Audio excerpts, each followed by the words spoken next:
y'all. Thanks for coming. My name is Kary and I do psychotherapy with children. Some of you guys might know me already because I taught prep here for a few years, and I do Parent Talk with Kary once a month here. I also presented to the kids about 2 weeks ago. I think it was something like that. So tonight we're going to talk about bullying. This is a big topic, right? It's a hot issue. It's something that we do need to talk about. So here's the rules, right? I'm not going to take questions while I'm talking, but I am going to ask you questions, and I would like some answers, okay? So you don't get to ask questions, but I get to ask questions, right? So we're going to do that so that hopefully I answer all of your questions by the time I'm done. So if you're just patient, your question hopefully will be answered, okay? So when I start, the kids did this with me the last time we met.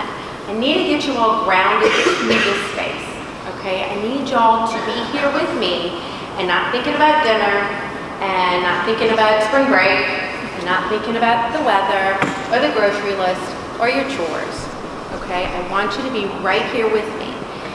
When we do this breathing exercise, this is going to help you to be present so that you can learn what you're supposed to learn, so that you can hear the one thing that you needed to hear tonight, okay?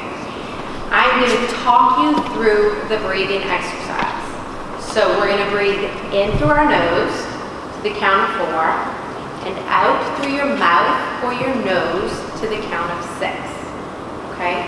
And I'm going to talk you through it. Now, if your nose isn't working, you need to get your nose fixed, right? Mouth breathers are edgier people. They're edgier kids. They're edgier grown-ups. So get your nose working. In the meantime, if it's not working, breathe in your mouth and out your mouth. That's not the most relaxing breath, though, okay? So you're ready? Get as comfortable as you can in your position, where you are. Sit as comfortable as you can. And you don't have to close your eyes, but you can, okay? And we're gonna go. You ready? In through the nose. Out. In. Out. In. Out. In. Out. In. Out. Now the goal when you do the breathing is that the exhale is equal to or longer than the inhale, okay? So if you breathe like this, you're actually going to cause anxiety. That's not the goal. The goal is to be more relaxed and focused. Okay, so let's start.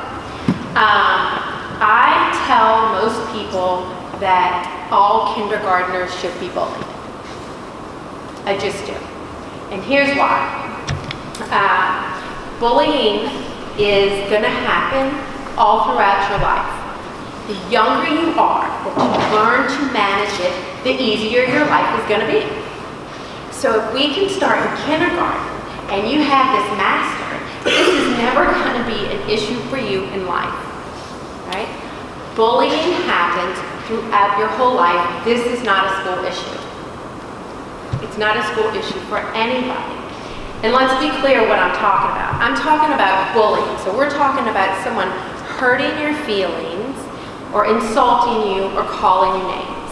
I am not talking about someone putting their hands on you, hurting you, okay? So I'm also not talking about, that bump, right? That little push. That's not what I'm talking about either. Well, that is the bullying that I'm talking about. When I say hurt, I mean somebody's like punching you, like actually hurting you and causing you pain, right? That is not bullying, that is assault, that is a crime, okay? That's not what we're talking about. I'm also not talking about stealing from you. Again, that's a crime, right? Those are handled differently.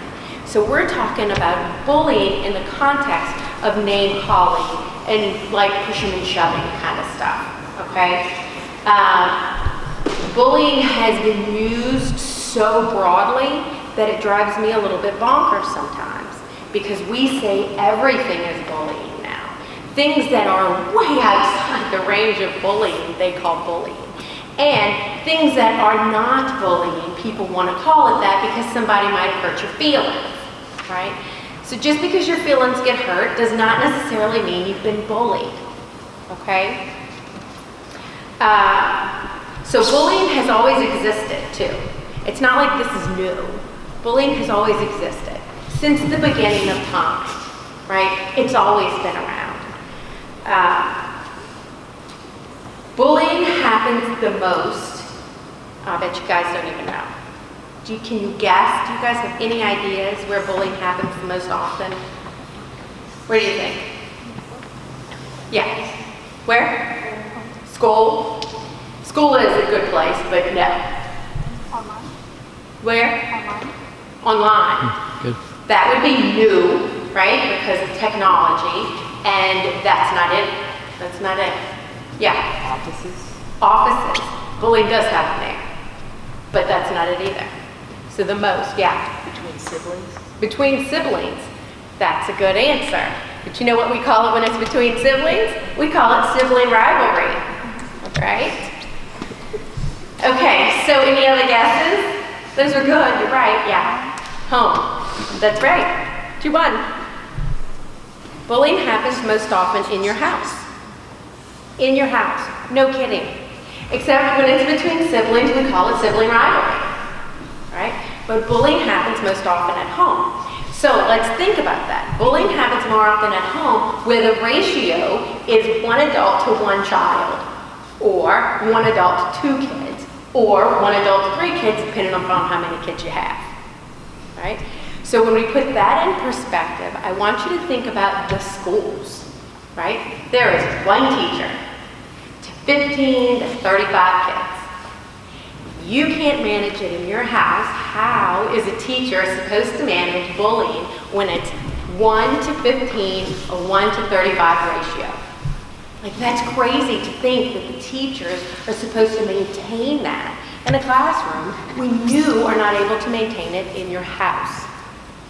Now, if I was talking to you and we were talking about your family and your siblings, I would say to your parents, sibling rivalry is a necessary part of development. Sibling rivalry helps kids to manage the world around them with the people that are in their house all the time. It is not a problem. I have no issues with sibling rivalry. I talk to parents all the time. How do I get my kids to stop fighting? Well, you stay out of it, because they need to figure it out. That is a skill. That is a life skill to have. How do I manage this person that's bigger than me? How do I get this little kid to be good to me? These are life skills, right? This is why I think bullying is a life skill. Being able to manage bullying is a life skill. Okay. Kids are naturally more physical, right? If we think about it, when they were teeny tinies, when you guys were little, right? Your mom had to feed you and bathe you and change you and dress you and all that. Cuddle you, hold you, all that. As you continue to get older, we still continue to handle you, right? We're still putting your clothes on, we're still helping you with shoes, we're still doing that. And when you're a toddler, right, like 2, 3, and 4, you guys are pretty physical, right? You're like running around, you throw each other to the ground, you get up, keep running. You're just a physical group. The more athletic kids and people are, the more physical they are, right? And it just makes sense, right? They're more athletically built. That's the way they are more physical, okay? So as we grow, obviously that becomes less and less. Adults don't run up to each other and throw each other to the ground and get up and just start running. We just don't do that anymore. But as children, we do. You know, boys tend to be pretty physical. And some girls are too, depending upon how athletic they are. Okay. So, there are two approaches that we know of to bullying, okay? The first approach is the approach that we have been taught. This is the approach that you currently use in all of your schools. And this is the legal approach to bullying, okay? This is where we change the world around the victim. Okay, that's the legal approach. We change the world around the victim. That means we have procedures about handling it. We do reports, we have posters, there are rallies, we have assemblies, there are signs up, we have bystanders, are supposed to be upstanders now. So that's the approach that we have. And this approach, the schools, the teachers, the officials in the school are all bullying the child that they label as the bully, which is kind of ironic to me, right? So we have a child who has been identified as having bullying behavior. Now we have the teacher that's agreed and said, yes, this child is a bully. And we move it on up the line of the procedures as to how to report the bullying. And now we have your child potentially labeled as a bully in the school system, right? That's bullying. So now all these adults are talking bad about a child. That's bullying, okay?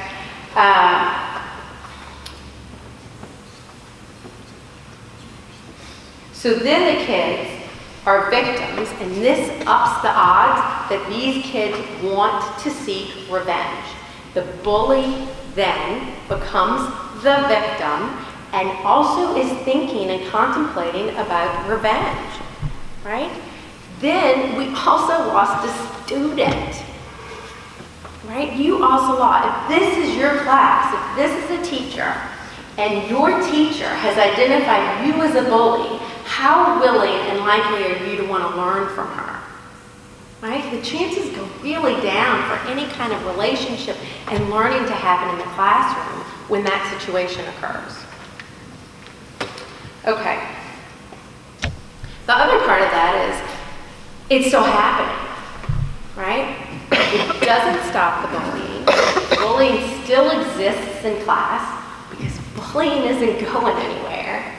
Right? It hasn't deterred it. We have no bully zones. We have zero tolerance for bullying, yet there's still bullying. Because bullying is actually just part of development. And it doesn't just happen at school. It happens most at home. It happens at work. It happens in all the relationships in your house. So it's not just the kids that are doing it. It's the parent to the child. It's the child to the parent. And it's the parents to each other. So in all relationships in the house, it's happening, right? It happens at work. If it hasn't happened at work, it will happen at work. If you haven't been bullied yet, you are going to be bullied.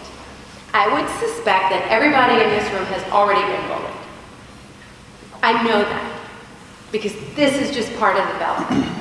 And if you're young enough, you get to look forward to the opportunity when it happens to you. But after tonight, hopefully you have the tools to know what to do to manage it. Okay.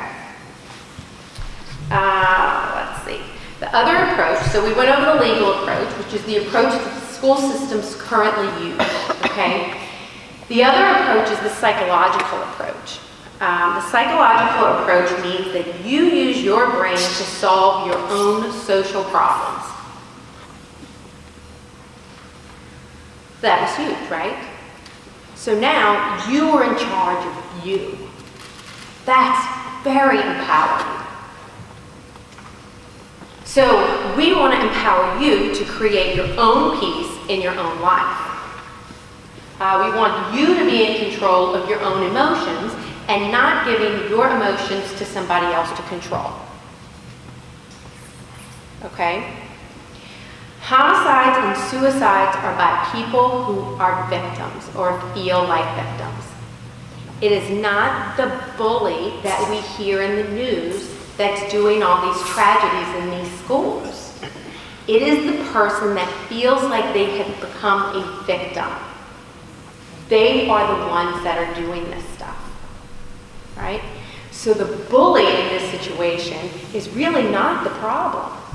It's the victim that needs to be empowered and know how to manage what's going on in their lives, their own emotions, and how to respond to the bully so that they don't feel like victims, so that they aren't contemplating homicides, which is killing others, or suicides, which is killing themselves. Okay. And victims are scarier because they are retaliating against the bullies and the system that's put them in this position. All right, let's see. So you might think that it's the fat kids that are picked on. If you've been bullied, I want you to think in your head why you were bullied. Okay? Was it because they said you were fat? Was it because they said you wore glasses? Was it because you have acne? Was it because your mama's fat? Was it because you're stupid? Right? Was it because you have bad clothes? Was it because you're poor? Right? If you answered, yeah, that's the answer, I'm going to tell you you're wrong. That's not why you were bullied. There are lots of people that are overweight that aren't bullied. There are lots of people that wear glasses that aren't bullied. There are lots of people with acne that are not bullied. Right? The reason that you are bullied is because you respond appropriately to the bully. You actually play the game. You play the game, and currently you're losing at the game. And the bully is winning. Right? You're not managing that very well. It's not because you're fat. It's not because you don't do well in school. It's because you respond the way the bully wants you to respond, and it's fun for them. Okay.